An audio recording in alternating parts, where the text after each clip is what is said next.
Dude, we're doing a sequel. Yes. This is our second sequel that we've done. We did the Mad Max trilogy, and now we're doing the Terminator. The only two Terminators that matter, the first two. Right. Yeah. Right. Of course. Right, and we did the first. I like three and four were good. Then after that, no, I was out. TV show, never saw it. Right. Yeah. Who was in? I actually like the third.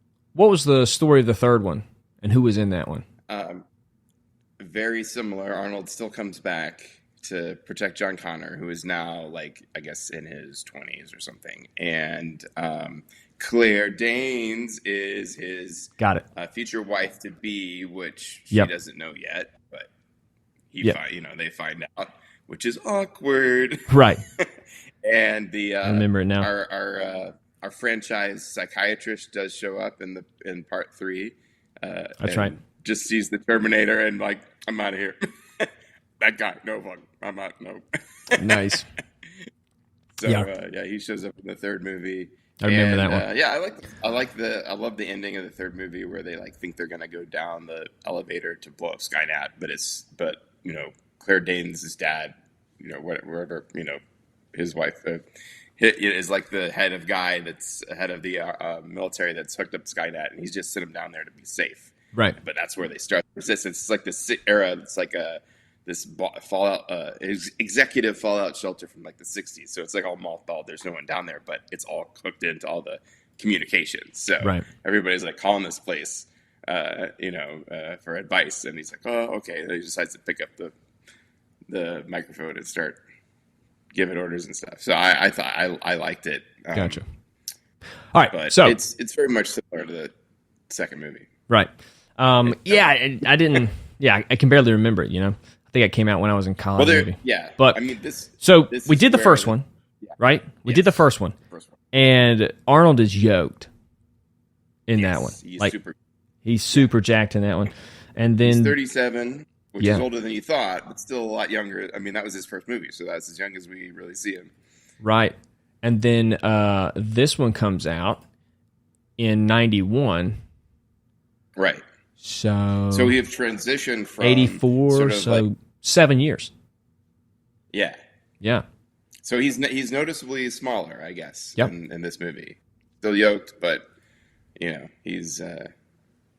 These days there's so many of these ripped guys, like what's his name, Thor.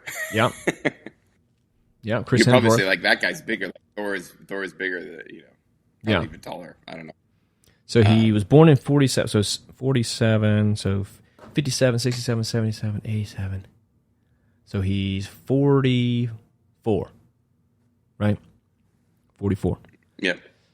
Yeah. He definitely was not competing anymore. Has not become governor yet. Right. Because I think he was the governor, I forget if it was right after the third 03. came out. I think he was governor. 03. 03, dude. Crazy. So we've we see like the first Terminator is almost like a B movie, like a Halloween. The Terminator is sort of like a Michael Myers type character. Nothing's really played for laughs. There's some sort of like jokes about answering machines and things like that. But this Terminator 2 is like your full-fledged Hollywood blockbuster. Yeah, and it has a lot of action comedy stuff. Moments they do play for laughs. Yeah, that was one of the things I noticed. The tone is not as serious, but then we do have that scene like where Sarah Connor has that dream where all like the nuclear bombs go off and everybody just gets burned into ash and her skin gets burned off and all that. So then it still has that like, okay, people, this is like the apocalypse. This is serious, but we still have like the joke, some of the jokes along the way. You forget how important the era of Bruce Willis, Sylvester Stallone, Arnold Schwarzenegger, when it comes, and even Harrison Ford, with Indiana Jones, how important they are when it comes to like developing the action movie, the blockbuster action, and Tom Cruise, right? Those action heroes. This was the height of that era, I think. Yeah, and I guess they found out that that little bit of humor goes like brings in more of an audience. You know, because like when you compare Terminator to this, like they're both action movies, but this one's got way more campier scenes in it, you know, to lighten that. Right. I swear tension. I will not kill anyone. Yeah, exactly. Yeah. Hasta la vista, baby. Like all these lines out of this movie, and you're like, wow, this is totally different than the first one. Almost like it's a subgenre, you know, of action. Well, I mean, you know, Arnold would True Lies would come after this, right, which is also James Cameron, and that is like the action quintessential. comedy. Like I said, you want to see the best action comedy ever made. That's it. It's got to be. Yeah. Right. Yeah, it's a great movie. So we're kind of moving towards that in the spectrum. Yeah, it's interesting though to see that, like, because when Terminator 2 came out, man, that was huge, right? So how old were you? I think I was in middle school. I think I was in like 7th or 8th grade. I think. I mean, I remember seeing it at we had like a church lock-in where we were like cooking food for the homeless shelter or something the next morning. So all the kids were in the gym, you know. And I think we watched that movie at church. Yeah, that's hilarious. You know, at a church. I think that's one of the times I saw it. I saw it so many times because this was like the biggest movie that we were all excited about, and you know, and it has like way more like one-liners, I guess, than the first one. Oh yeah, I'll be back, and from the first one. And there's actually like just a scene between the kid and the Terminator where the kid's just like feeding him one-liners. Yeah, you know, absolutely. In the car. I think it's in the car, right? Right, yeah. It's like, geez. Yeah. Get out, dickwad. Yeah. So, dude, what I wanted to do is watch this YouTube video that is the 10 best scenes from Terminator 2. And, you know, maybe we'll agree with their ranking, but each scene I want us to, like, you know, talk about. And I'll just pause it. I did notice an Easter egg that I'm going to mention. Okay. So maybe it's in one of these scenes. John Connor's foster dad. We've seen him before in a movie that we previously reviewed. Oh shit! And the guy, the actor, in both movies appears on a couch. Like that's his intro. Is a guy sitting on a couch. Wow. And he's the dude that is sleeping with Al Pacino's wife in Heat. Wow. And he shows up on a couch in that movie, and he's in a couch on this movie. Wow. Maybe that became his method, you know? His couch game is strong. It's like a great acting technique. Yeah. It's the same guy. Just put him on the couch. It's pretty funny. Yeah, he's just chilling on the couch. That's funny, man. Dang. It is interesting to see actors' careers, you know? Right. Well, he's been in some good stuff, but in both these movies, he's just, you know, one or two scenes. Couch guy. Stepdad couch guy. Yeah. All right, cool. So I'm going to play this. And can you see that? Arnold. Yeah. Okay. First scene. Tell me if you can hear it. Yeah, I can hear it.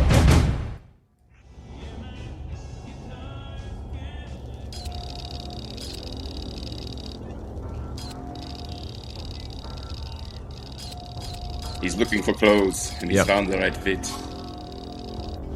My kind of guy. I need your clothes, your boots, and your motorcycle.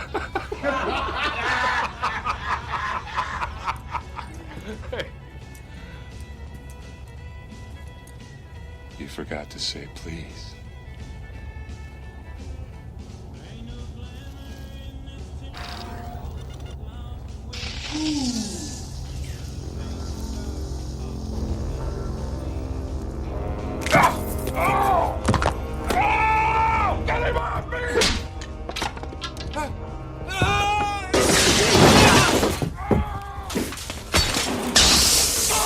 I always remember that scene, dude. That was crazy. Like the way he stopped on the stove. He landed, and then he was like, "Oh shit, this is fucking hot." Yeah. Well, we always have to throw somebody through a window in a good fight scene. What's that?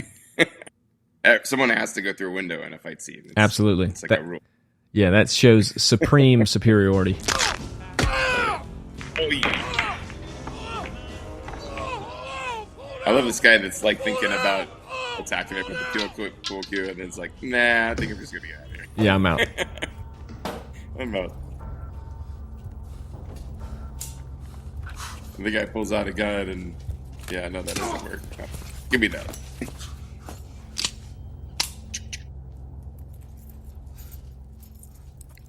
He throws him the keys with his broken hand. Yeah.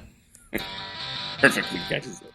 And we have a George Thorogood song here, Bad to the Bone. That's right. Which is an old song. And just changes the entire atmosphere of this movie compared to the first. Because this is like one of the opening scenes. But it has to play out, because the scene where in the first movie where the Terminator comes back. Yeah. We have to play off of that. We have to do that almost exact same thing, but do it differently. But because that's what people are expecting. People are like, this is like what you're majorly anticipating, the scene where the Terminator comes back, because that was one of the best scenes in the first movie, and so we have to kind of make sure we include that scene and update it for this movie. Right, and not just as a sequel, but as a sequel where the bad guy in the first one is now the good guy. Right, but do we know this? Like, if you had so that's what I'm saying. Movie and you hadn't heard anything, like, you would just assume this is another identical Terminator that's come back from the future. Would you? I was thinking about this, whether I knew it. Right, because I know now, right? And I had just watched the first one, and then I start watching this, and I'm like, oh, when I heard George Thorogood come on, I was like, right, I'm not scared of him now. Right, exactly. He's cool. Yeah, it was like, it was, obviously this was like a funnier moment or like maybe a cooler moment at the time, but like in 2023, it is that was a cheesy choice of a song. Yeah. But that was actually, right, but that was a little dated. But after this movie, dude, every time you hear that song, you think of that scene.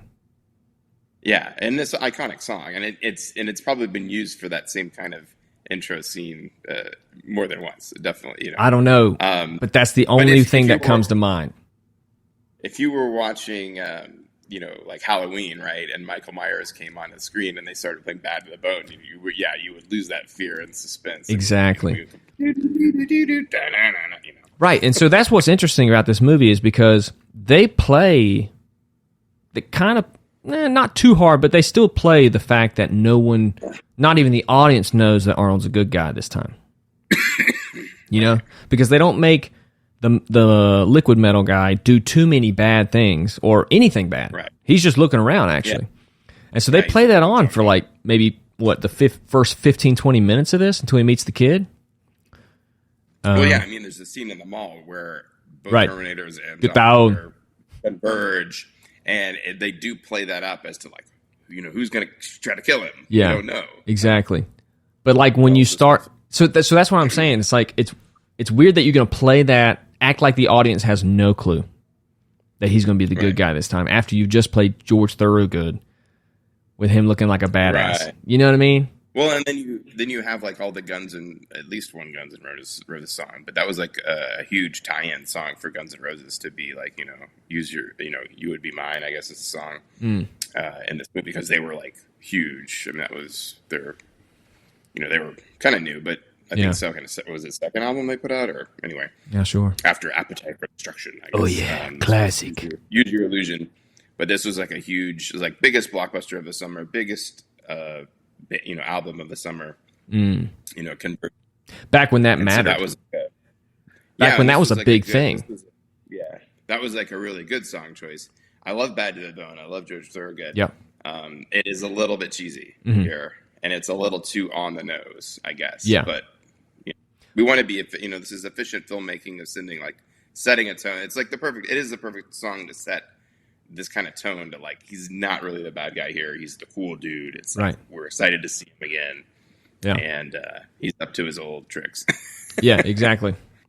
All right, so next scene here, what we got? The return of Sarah Connor.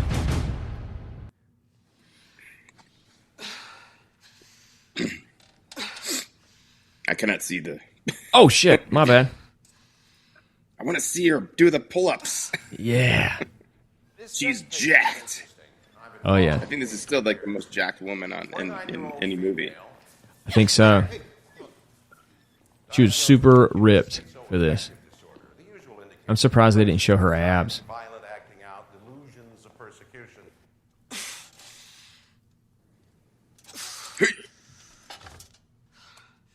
The delusional architecture is fairly unique. She believes that a machine called a Terminator, which looks human, of course, was sent back through time to kill her. That's original. And also, There's our psychiatrist. the father of her child was a soldier sent back to protect her. No. He was from the future, too. The year 2029, if I remember correctly. If I remember. Here we are. Morning, Sarah. Good morning, Dr. Silberman. How's the knee? Yeah, I mean, I think She's fierce. we kind of forget how like much of a change she had from the first one to the second one. You know, physically. Right, exactly. She's a very like typical damsel in distress in the first movie, and now we've seen her transform, kind of fierce warrior lady. Over the now she had the knowledge. She's and the first movie ends when she goes to Mexico to get away from it all and start training or something. Yeah, so like as far as like female action heroes, there were none really. You've got Linda Hamilton with this one movie. I don't think she pursued a career in female action heroism. I think she pursued a career in being married to James Cameron, which pays very well. No way. I did not know that. Yeah. Oh, wow. So I think James Cameron's been married three times. Was Catherine Bigelow his first wife? Like he was, whoever he was married to before Linda Hamilton, like co-wrote a lot of these. That's right. Movies with, and I think that was the same gal that went on to go direct Hurt Locker at some point. But he's had 3 wives, and I think it's okay. Sharon Williams. Yeah. Sharon Williams. Yeah. Gail Ann Hurd. Catherine Bigelow. Right. And that was for about 2 or 3 years. Linda Hamilton from 97 to 99. Okay, that's weird, dude, because check this out. Catherine Bigelow and him get divorced in 91, the same year. Right. She wrote Point Break and directed Point Break. Right. But the same year that he gets divorced, Terminator 2 comes out. But then he marries Linda Hamilton in 97. Right. Interesting. But you don't know how long they were dating for. Right. Well, yeah, I mean, think of reasons for a divorce. Big movie comes out in the same year you get a divorce. His third wife is the actress that plays the daughter in Titanic. No way. So people are like, watch out, Zoe Saldana. Or whoever the chick that was in Avatar. Whoa. Okay. So she was born in 62. When did Titanic come out? Shit. 22. Oh, dude. Was this? Whoa, this is weird, dude, because, like, her first role ever, this Amy lady, Susie Amos, was in Miami Vice in 84. Dude, he knew her for a long time. And so in 84, she was 22. Yeah. That's hilarious, man. No wonder he and Leonardo DiCaprio got along so well. Yeah, that's right. Wow, and then Titanic 97. Anyways, okay. Back to the mall shootout. That is the next scene.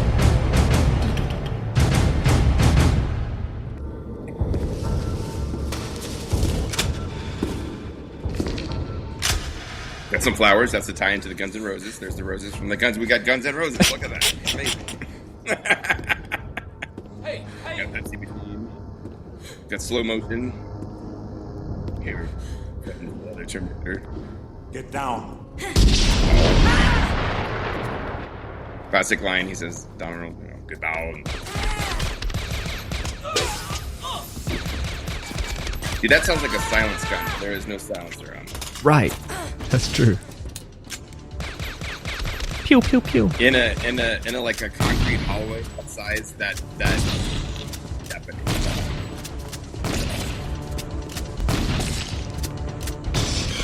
Maybe they wanted to overemphasize the sound of that shotgun.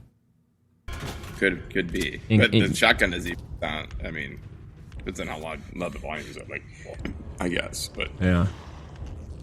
And then for the first time, well, we've already seen the emergence of the second Terminator, the Liquid Metal Man, which was cutting edge graphics at that time, and I think that was ILM that did that. I watched I believe because I watched the ILM documentary. They have like this movie as one of the, groundbreaking,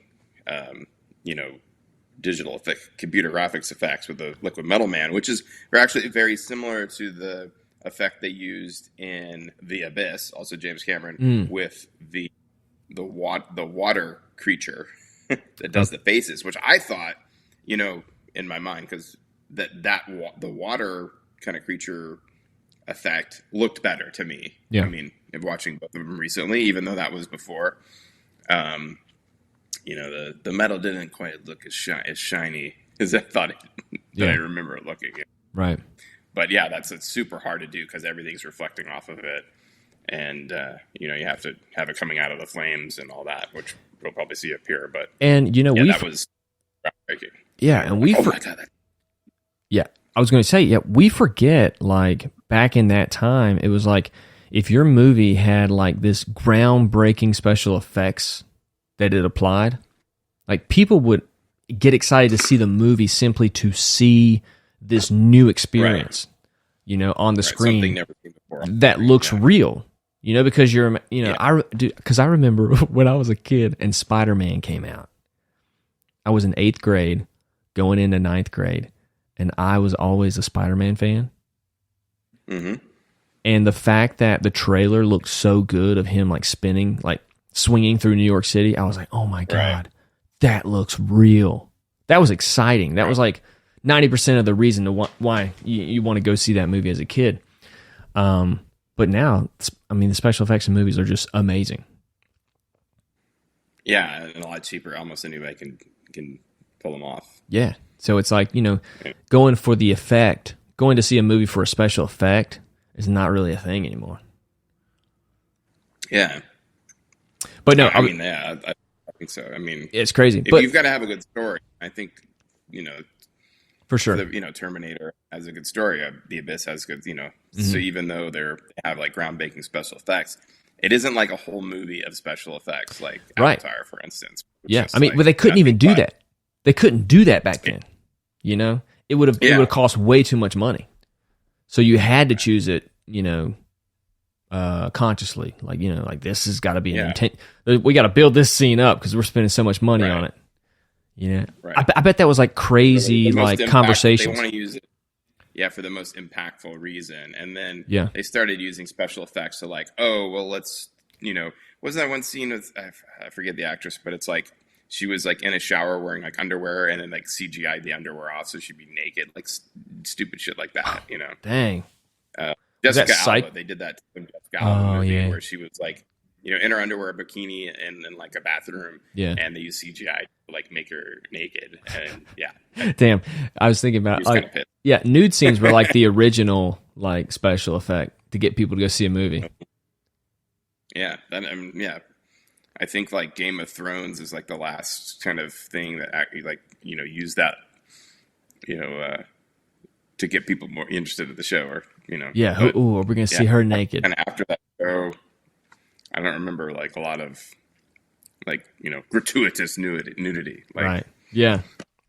All right. Next scene here. Different era. What was that? Yeah, it's different eras of filmmaking. But there is in Terminator 1 we do see some some bits and parts. That's right. This movie not so much.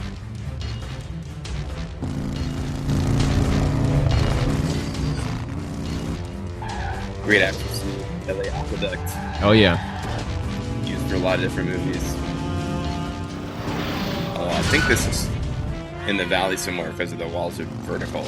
If you go to like downtown LA, the walls are slanted and it's a lot wider. You know, yeah. Like the Conflict Seconds uses like the LA LA Basin Water Aqueduct where it's really big and slanted walls, which is in a ton of movies. And Dude. this is more like narrow, so it's got to be up in the valley somewhere. Dude, I just realized all the movies that we've reviewed, so many have been filmed in LA. Heat, Terminator 1, Terminator 2, Point Break. Damn, was there another one? Watchmen wasn't. The Menu wasn't. Damn it. Mad Max. I'm kidding. Yeah. Jaws. Yeah, Jaws.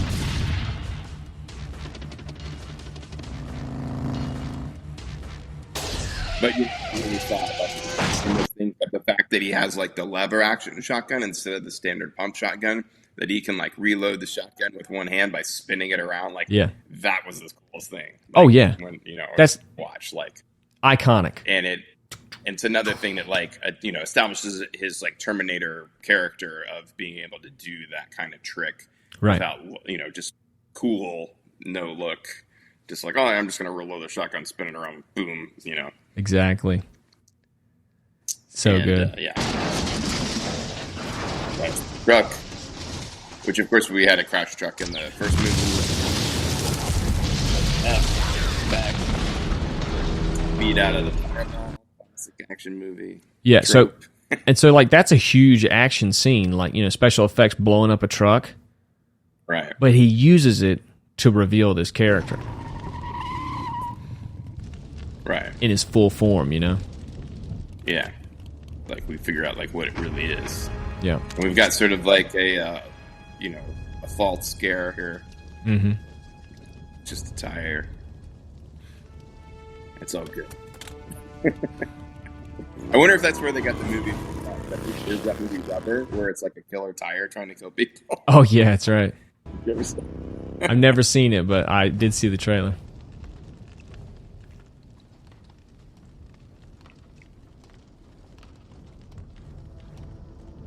This was like high level effects. Yeah, we were like, oh my god, that's crazy. Yeah, man. I went blank. Okay, cool. Scene 6, the phone call.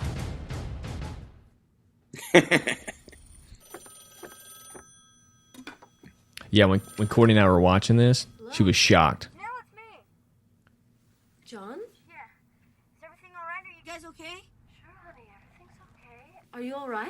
Yeah, I'm fine. There's Couch John, Guy. it's late. Couch Guy. I'm beginning to worry about you. If you hurry home, we can sit down and have dinner together. I'm making beef stew. Something's wrong. She's never this nice. John? Where are you? What the hell is The kid suspects something's up. Hey! Dogs Shut are up, barking, you they're worthless Terminators established. The dog's really barking. Thought you were gonna tell the kid to get rid of that fucking mutt. John, it's late. Please don't make me worry. Can already be there? Honey, are you okay? I'm right here. I'm fine. Are you sure? Are you sure you're all right? What's the dog's name? Max. Hey, Janelle. What's wrong with Wolfie? Hey, Janelle. I can hear him barking. Is he okay? Wolfie's fine, honey. Wolfie's just fine. Where are you? Your foster parents are dead. If all the parents are dead. That's a good one. Yeah, And of course we see like they didn't show the Terminator end. Has turned its arm. Yeah, the arm is turned into a sword and has gone through the milk carton into the dude's mouth and pinned him up against the counter. Yeah. So that's kind of like we're like, that's the first time we've seen how he can turn his body into a weapon. Right. And also morph into another person as well. True. Yeah. He gets his like default image of Robert Patrick. Yeah. That's not established. Like that would have been I think a little better as if the liquid metal guy showed up and then Robert Patrick's policeman in front of him and then he like took his identity. Right. That would have I think that would have been a little That's a good point, dude. Scene. Like because why would it look like Robert Patrick like right away? Like right. what is it trying to copy? Like in a police uniform. Yeah, I feel like he didn't show up in a police uniform either. That's Rain the thing. shows him naked, right? Right. But the other issue is like when he keeps morphing, like how are his clothes? Did he need clothes? You know, because when he morphed... Yeah, well, that's the thing, because so this breaks the Terminator canon of the only way to go back in time is you've got to be an organic organism. Right. And so the Terminator, even though it's a robot, is covered with human flesh, right? Mm-hmm. But the liquid metal robot, that he comes back naked for no reason, because whether he's naked or had in clothes, it's still liquid metal. Right. Like it just looks like clothes. Yeah. And so, yeah, it comes back naked for really no reason, but we still have to match up make it look like the, canon of what we saw established in the first movie. Right. But he could come back in any form. He could have just been like a Silverman or anything, really. Did they mention any of that? He does encounter a police officer, and he does take the identity of a police officer, but not that particular police officer's identity. Which I think he doesn't take his form, but he takes his clothes. Yeah. Yeah. So there were some there's some things in here that don't match up. Did they ever talk about the fact that he could come through the portal without organic material on him? No, they didn't address that. Okay. I was thinking, did I miss that? Okay. Because it's like he's a poly liquid metal, whatever, blah. Yeah. Yeah. He's liquid metal. It's not human flesh. So, gotcha. We're playing a little fast and loose in that. Yeah. And, but they do say like, oh, he can't become like complex machines, only like stabbing weapons or, things like that. Right. Because so, okay, we've established some limits. It's not like crazy, crazy town. All right. Next scene. Basically, main ability is to like shape shift and take identities and stuff. Yeah. No, boom. Do the voice. Like Scene 5. Come with me if you want to live. Come with me if you want to live. First of all, very nice usage of slow motion through this movie. And I like how the shotgun lines up with the the walls and everything. yeah, it was really this movie definitely had a different look than the first one. Like it was way more blue toned than the first one.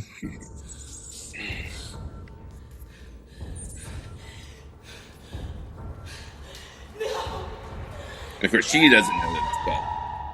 Yeah. She thinks that it's a Terminator coming to kill her. Mom, wait!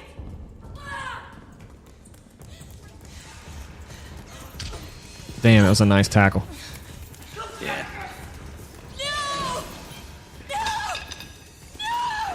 Help her! And of course, these guys don't notice the giant dude with a shotgun coming at him. Like, Right. like, do they not see the guy with the gun? Window throw. Yeah. Another window throw. Yeah. Goosh. Black. With my sunglasses. He just pushes her away in the face. I love that scene. Because he's promised not to kill anyone. Yeah. She's still not like. If you want to live.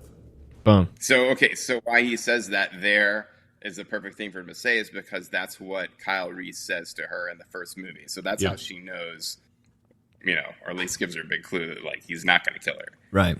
Because that's what the love of her life said. The first thing he said to her, I guess. Right. Yeah.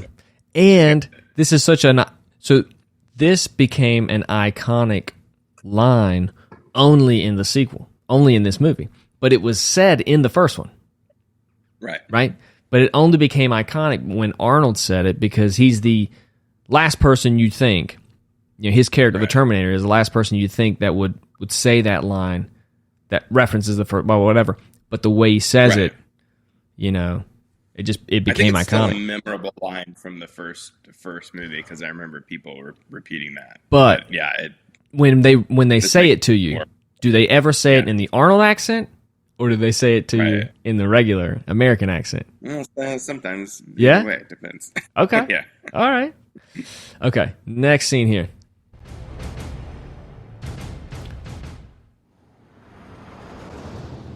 Keep it under 65. We don't want to be pulled over. Affirmative. No. You gotta listen to the way people talk. You don't say affirmative or some shit like that. You say, no problemo. And if someone comes up to you with an attitude, you say, eat me. And if you want to shine them on, it's hasta la vista, baby. Hasta la vista, That doesn't make any sense. baby. Nothing. If you want to shine them on, like, what kind of kid talks like that? What does that even mean? Yeah, they try. And like, hasta la vista, baby is something when you want, like, you know, tell them, I guess, people to go away or fuck off or something. Yeah. So, I mean, yeah, through the line, it's setting up the line to come back when Arnold shoots the guy who's frozen and blows him up. And he's like, you know, it's the classic Arnold kill line. Like he says, you know, chill out or hang around, stick around or whatever. Right. So, you know, but it does, you know, in this context, shine them on, like. Made no sense. Right. You know, I'd have to come up with some good shine them on lines. So. Yeah. Can't really off the top of my head. I mean, but it's a kind of a taunt. It's like a taunting somebody. Yeah. And that, like, hasta la vista, baby isn't like a taunt. It's like, I'm done with you. Like, you're dead. Like, one of the things with this kid in this movie, they try to make him so cool and, like, you know, tough guy. But he's a juvenile delinquent. Like, totally. He's robbing ATM with his computer, Yeah. and he's got a dirt bike. Like, he's Yeah. probably not old enough to have a license for. Yeah. And like, what's the deal with the foster parents? Because like most of the, I mean, I don't know. I don't think I've ever met real foster parents, but they're usually seen as like these sort of like idealist good do-gooders. They're like, oh, you know, we can't have kids of our own, and they're like super nice, and so it's like we're going to adopt a child. But these are kind of sort of like the deadbeat foster parents that are like, we just want the like check. Yeah. Yeah. So those are they're out there too. But, yeah, for sure. Yeah, he's like a total like juvenile delinquent, and he's super squeaky. Like when I watched this when I was younger, I didn't quite notice it. But he's very like squeaky and annoying because I watched it last week and it's like it's my ears. I know it was a rough one. But it's such a hard. I think he did it. You know, it was good casting. Like compared to all the other kids that are in this role in similar movies. Like he's actually one of the best in my opinion, because like you've got like the Jake Lloyd and Star Wars that was like, oh, that's horrible. Like, you know, Haley Joel Osment like won the Oscar for a kid in a movie, but you know, basically, Sixth Sense. It wasn't really an action. Like he was so good and serious in that role. Sixth Sense, right? It's almost like when kids act too kid-like in a part, especially because it's like a really serious movie, right? It doesn't work for me. And that's a good point. It doesn't seem, and I don't know why that is, because it's like, you know, kids act like kids, but when they in a movie, when a kid acts like a kid, it doesn't seem right. Yeah. And especially because a lot of these movies are like serious life and death action movies. It seems like most kids would just be like almost catatonic because of like trying to deal with what's going on. Yeah. You know what I mean? That's a good point. Like, pod racing, I'm gonna like everyone's dying around me. I'm like, wee. Right. Yeah. And so, you know, the kid. You know, this scene is okay, but the other scene where he's talking to Arnold in the parking lot, and he's like, "You got to do what I say. We'll lift up your leg." And then these two dudes come over, and they're like, "Are you okay, kid?" And he's like, "Did you call moi an asshole?" Like he's all of a sudden flipped into like, "Oh, I have this giant killer robot. I can like be, be a dick without consequences." I'm like immediately gonna jump into that mode, and then of course like the Terminator pulls out a gun and almost kills this guy. It's like, no, you can't do that. Right. So yeah, that's probably the worst scene in this movie. Yeah. That obviously didn't show, but I would think like most kids would be just traumatized if that just happened. Like this guy picks me up on there's a killer cop. I see a gunfight. This giant dude I don't know puts me on a motorcycle. Like, well, no, the kid gets on a motorcycle, so he's running from his life from who knows what. Yeah, gets picked up by a motorcycle. Like the kid would just be like, "What the?" You know, he would. He would be like, "What the fuck's going?" Like, you know. Yeah. I mean, he would be so frazzled. Even a juvenile delinquent. Like, come on. Right. They would be like, for like days. Exactly. It would take you weeks to get over just that. Yeah, you know, I was watching the movie and I was thinking about like, okay, this is like a movie a kid would want to watch, but it's rated R. Right. And they didn't make those kinds of movies for kids. You know what I mean? Right. You know, Daredevil. Although, like, I watched it with a church youth group. right. I was gonna say, Deadpool was the first one to like step out of that, you know, PG-13 mold for an action comedy. You know, But I was thinking of like what movie really nailed kids in like an action situation, and it was like The Goonies. Like hands down, like every kid in that seems like super believable and like relative to all other movies that I can remember. But like The Goonies, every kid is like just nails it and doesn't act too kid-like. Right. You know, that and like Stand By Me. There were a few movies of that genre of like kids doing adult type things or being in dangerous situations, and it's, you know, some sort of like fantastical stuff. Yeah.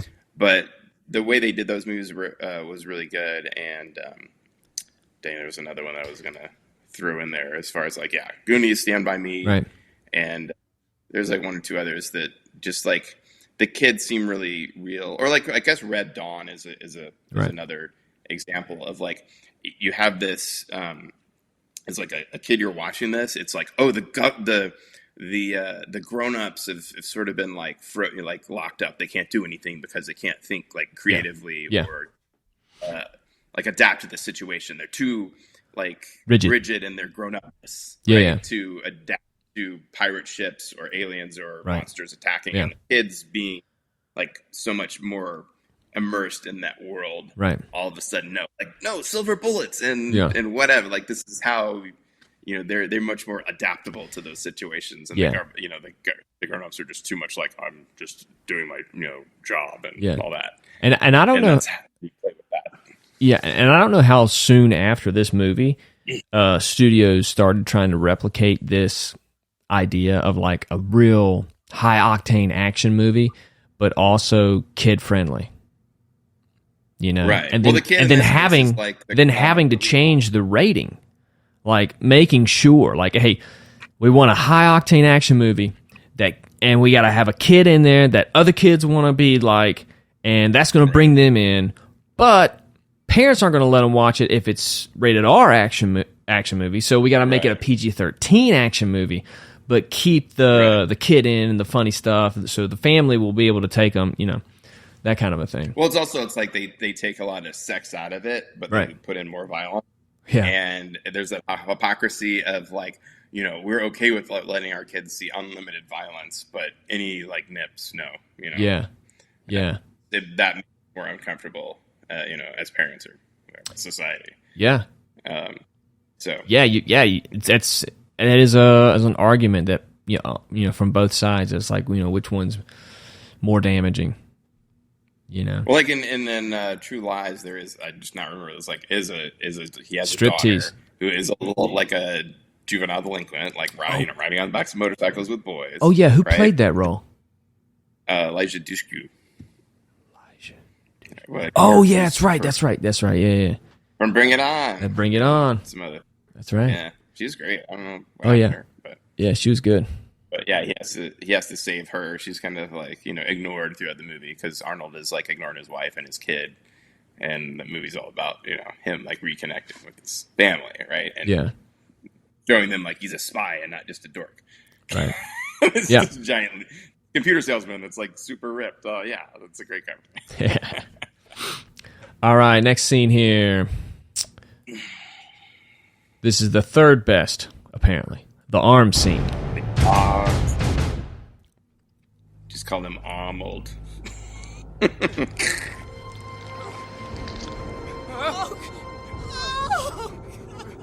The lady from Law and Order. That was a good cut, by the way. Like this, you just see a little bit of it. It was a good cut, yeah. It was, right down the middle of the arm. Good cut. Yep. And this is similar to the scene where in the first, where he's like cutting his eye out. You know, yes. Feel the robotness.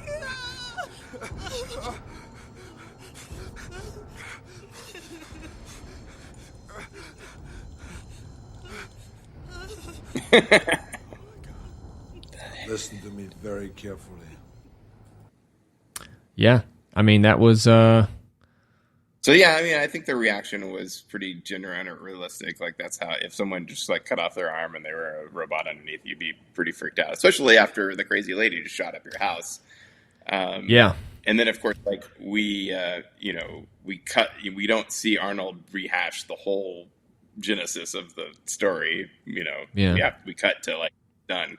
So we don't have to hear the whole story again. But obviously, like, it's implied he's told him, like, everything that's going on. And, yeah. And they're, One of the things I wanted to bring up, when Sarah Connor goes to assassinate this guy, Miles, right? Mm-hmm. Was that his name, Miles?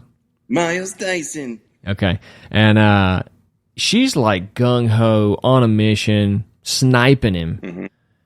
Just sprays the room with a machine gun. Silenced, yeah. And then like chases him down in the house, and then randomly has a change of heart. It didn't. Don't they stop her, or like she's about to shoot him, and then the Terminator shows up and no. John doesn't John come up and say like, "Mom, stop." No, right? Dude. No. She's standing over him, and the kid's on him, and she's like, "Move oh on." Right, she can't kill the kid, right? Yeah, don't kill my dad. And then she just kind of like, what am I doing? I mean, yeah, there's a line that she can't cross as a good character, like can't like assassinate someone in cold blood. Like, if at that close distance, especially with, like, the kids there, she'd have to kill the kid. And then she goes on that diatribe of, like, men like you invented the bomb. Oh, yeah. Men like you, you've never had a life inside you, and blah, blah, blah. And then her son's like, Mom, I need to be a little more constructive here. Yeah, that was a great line. Okay, so next scene here. She's gonna go kill Miles Dyson.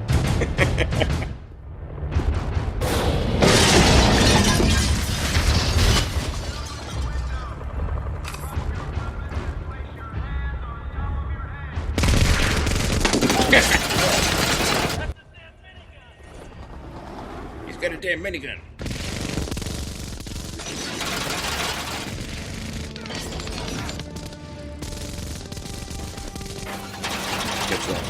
Gratuitous destruction. Somehow he doesn't kill anyone, which is amazing.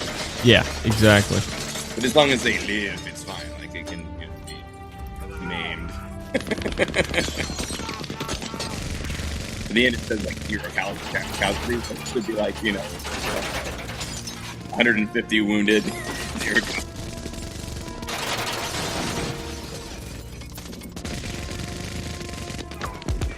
But this just strikes me as, like, a very anti-police scene. It's like shooting up police cars, the symbol of, law enforcement. Oh, yeah. Yeah, they didn't even put that last bit in there, like you said, where he goes, casualties, 0. But it's also, and so in this movie, like in the first movie, the police are definitely the good guys, and that's where Sarah goes to, like, sanctuary. And most movies, like, when the heroes reach the police station, like, they're safe and the movie's over. Right. But, that's what makes the first one so great, is like, oh, nope, even the cops can't save you. Like, the Terminator's going to come in and mow them down. Right. But they're still, like, the cops aren't really an obstacle to the hero. But here, the cops are an obstacle to the hero. Yeah. So that changes the tone of this movie, at least for the police involved. Like, they're not there to help. Yeah, exactly. So. All right, so last scene. The final goodbye. I cannot so dominate.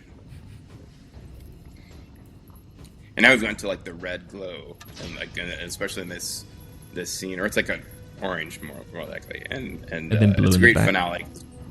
Yeah, cut through, like, the color. We have my two favorite color combinations are, like, orange and blue, and how in this scene it's like we keep going from orange and blue, and usually, like, the humans, when they're fighting, it's like in the orange, and then the robots are fighting, it's cold blue. Mm-hmm. Well, it's like life and not life. Life and not life. He's not alive.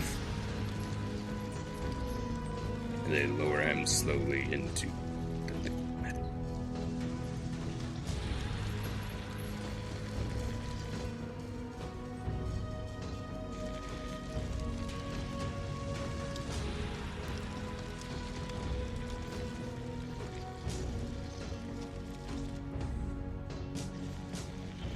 Thumbs up. Dude. Goodbye. When you watched this for the first time, though, what did you think? Do you remember? Like that scene. That scene. That particular scene. Yeah. Well, there's the whole thing about John Connor's like, no, don't go, and he's like, I've got to go. Yeah. He's formed an emotional attachment with this machine. Yeah. And he's crying, and then the Terminator says, "I know now why you cry." Right. Right. So we've seen some like a character arc of a machine. It's like learn some stuff about humans. Yeah. But it knows that like it's to keep the future from happening. It's got to be destroyed because its technology could be used to recreate itself. Right. Right. Of course, this is all futile, as we find out by the third movie. And this all plays like they have the whole no fate kind of line about this message that I think John Connor originally sent back. That, like, you can change the future, basically. Right. Yeah. But whatever, this Skynet thing somehow takes over in some way. Yeah. To keep the franchise going, no matter what they do. And it is like this paradoxical time loop. It's because it's like, well, Skynet was invented because out of technology that was sent back from the future, which was Skynet. Right. It's self-created itself. It's like a chicken and the egg type loop. Yeah. But basically, we find out in the third movie, like, it was always going to be admitted eventually. Like, you're just delaying the inevitable. Right. But you do have that emotional scene, and there's also a callback to, there's a scene where Sarah Connor's like, you hear her thoughts, and she's like, well, the machine is like a perfect dad. Like, all the other men were all losers, but this one will never like hurt him or yell at him. Is like the perfect protector. Right. A woman wants a robot. Yeah, a woman wants a robot as the perfect father, which is kind of an interesting question, especially since like the Terminator represents like the ultimate evil. Right. Yeah. But we're willing to like completely forget of all that, sacrifice that to like, no, he's the great protector now. Like, yeah. I think she would still be kind of creeped out that like her son is like playing around with Terminators. Oh yeah. Yeah. You know what I mean? But because you would be like very anti-technology. Yeah. And that's such if knowing what she knows, right, you would be like, stay away from all computers and machines. Like, they're no good. Oh yeah. But with all that being said, what did you think? Can you remember the first time you watched this movie when you saw him go down with the thumbs up? Did you I don't think it was corny? Like, really remember the thumbs up thing being corny. I didn't either. I just remember that scene. Like, that's one of the scenes that always stuck out to me. There's two things that happen before that are way more memorable. The part where the T2 gets frozen and blown apart, we're like, that's freaking amazing. Oh, yeah. And, of course, that scene has been parodied. Then everybody, hot shots and all these people. Everybody's freezing stuff and blowing it up. Yeah. Liquid nitrogen. But that had never been done before, and that's very sciencey. That's like, I was a science kid. That's very science project. Oh, yeah, that's totally like, that's so That's doable, yeah. Liquid nitrogen. Because this is supposed to be like a science fiction movie, right? Yeah. So we've got to have the sciencey stuff in there. And then the other thing, well, there's the Terminator T2 pretends to be Sarah Connor, but it's covered as clone, and that's a great scene when Linda Hamilton's going all buck wild or whatever, like shooting it, and like she's cocking the shotgun with one hand. Like, I'm not Arnold can cock the shotgun with one hand. I'm gonna cock the shotgun with one hand. Yeah. Even though it's completely unnecessary, it's super badass. And so there's that. And then when they throw the T2 into the hot iron or steel, it does this like death rattle where it morphs through all the different people that it's taken the form of, including like the stepmom. And we were like, of course, oh, is that her nip? That's funny. By the way, we do see Robert Patrick's package just briefly, like in the first one. No, and then the second movie, Robert Patrick, like the T2, like when he comes in naked, like you can see his beans. Oh, hold on, I thought I did see his ball sack. Yeah. I was like, nah, there's no way I saw it. I thought that was like something in the background. I was like, nah, I didn't see his ball sack. Yeah, that's why the movie has a rated R, the rated R image. It's like, man, I don't even want to go back and like rewind to that scene. Is that his ball sack? But dang, that does have me curious. Wasn't there?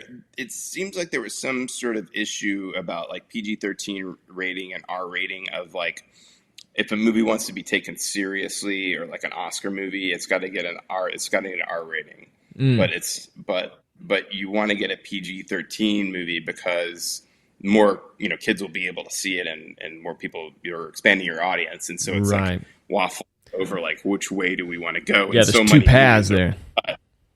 They're either like right on the line, and so they can be cut either way depending on which way they want to go. And or here's probably what happened is what they play this game where they submit a much dirtier version to the MPAA to get a rating, and then the MPAA gives them a bunch of things they want cut out if you want the PG thing. Yeah, and a lot of times they don't. The MPAA doesn't notice everything, and so you leave some stuff like ball sack in there.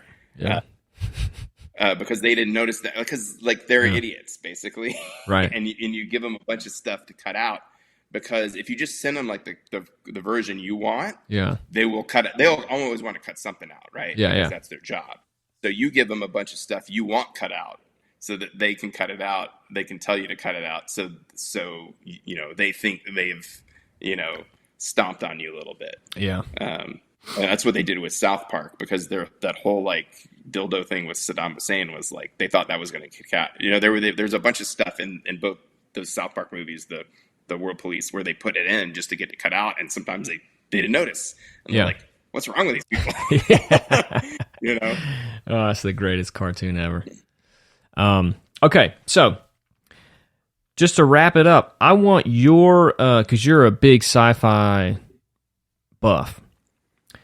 When it comes to the genre, or I guess the subgenre of sci-fi that is time travel, right? How does this rank up? It's pretty good. Like it doesn't get too complicated. It does have that time loop paradox type thing going on, which I think is almost inevitable in any kind of time travel movie. Because it's like you have to have knowledge of the future to change it, and therefore that future wouldn't happen. So doesn't that get erased from your brain somehow? Or are we talking, I mean, there's two different ways, I think in most of these movies, if you want to think about it, to get out of any sort of paradox is basically like, every possibility is happening at any moment, like depending on what choice or what happened. Yeah. So basically, if we go back into the past, like I guess it's the railroad theory of Back to the Future. Oh. Like when you go to the Back to the Future, you have you've switched the tracks that the train your future has gone off on. Yeah. So the thing that still the past or the timeline that you were familiar with is still happening in some form, but you've diverted, the way you're going. And so that's why when you get back, you remember everything because you're from a different timeline. Yeah. But you've kind of just jumped trains. You've switched to a different train, or you've switched the train to a different track. Got it. Yeah. And so that's how you kind of mentally get around like, well, this can't happen because, if it did, you wouldn't want to change it. Right. So, yeah. So it's up there, but in that subgenre. We've got time travel in this movie. We've got cyborgs, and we've got nuclear Armageddon. Right. So there's a lot of different elements of different sci-fi stories in here. So yeah, and this is it's apocalyptic, right? Judgment Day, literally in the title. Save the world. Yeah. Yeah. Yeah. It's got a lot going on. Yeah, it does. Now, compared to all the sequels, it's almost like when you're playing in this world of time travel, you have to constantly contradict yourself in the next movie. Like, there's a loop. The main contradiction in this movie is that the liquid metal guy can we've broken that rule that we established. The liquid metal guy can come back. And then in the third movie, the robot is, I don't know if it's more advanced or less advanced because it's not completely liquid metal. It is liquid metal on the outside, but a real robot on the inside, and it can control other robots. And then I think in the fourth movie takes place in the future, which is actually kind of the past, technologically speaking. And so the robots aren't like more advanced in the fourth movie, but in like I guess the fifth movie, they're more like nanobots instead of being liquid metal. It's like all millions of little robots, and so that's more advanced.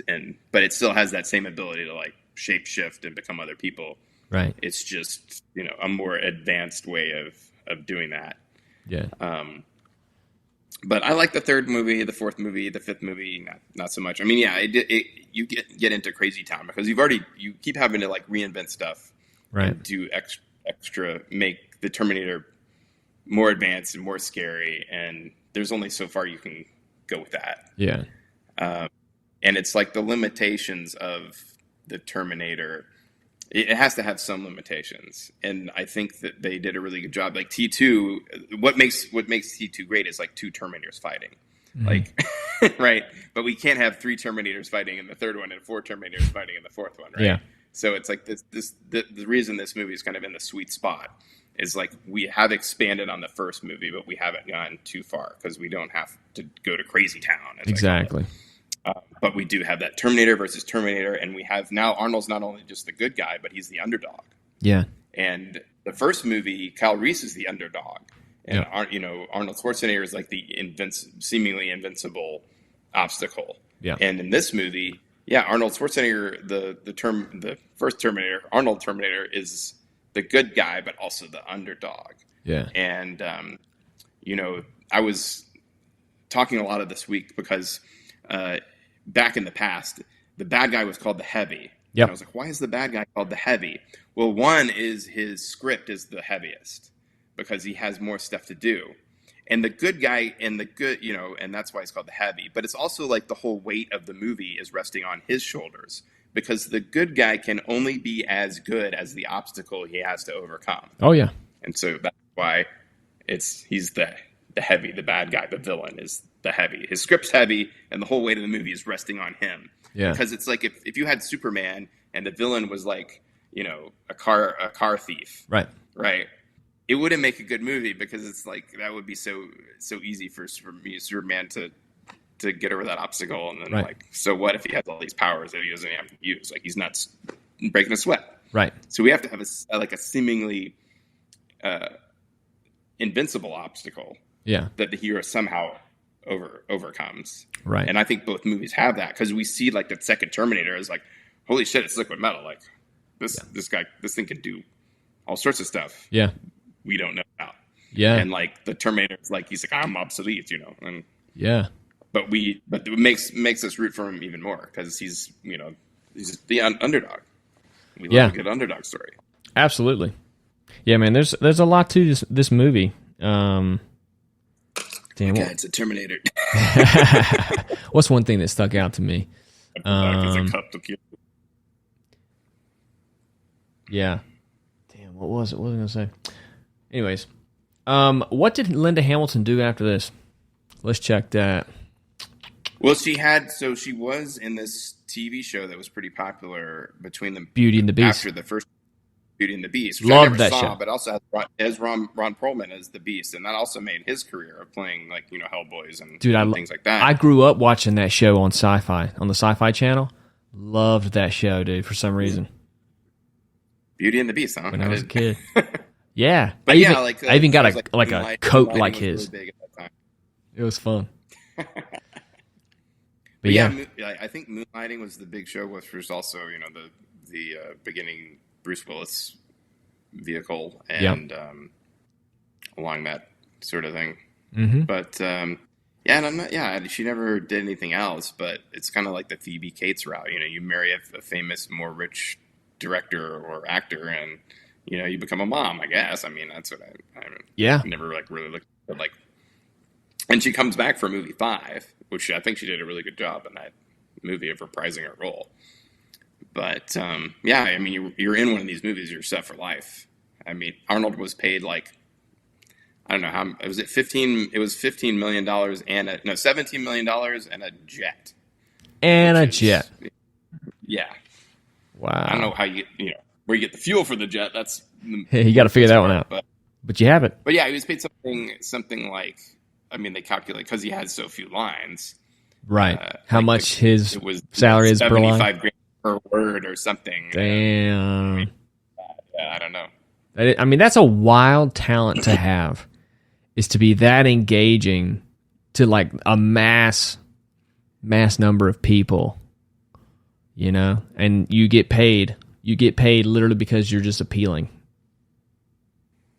Right, that you're just big and tough. Yeah. I mean, just something about you is appealing to be watched by others.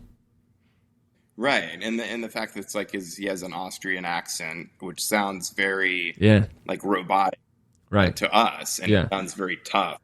But basically, to the Germans, he sounds like someone from Georgia, or Mississippi. And so the third movie actually has this deleted scene in the end where they actually like play on that joke to where the Cyberdyne there's like a deleted scene at the end of Terminator 3.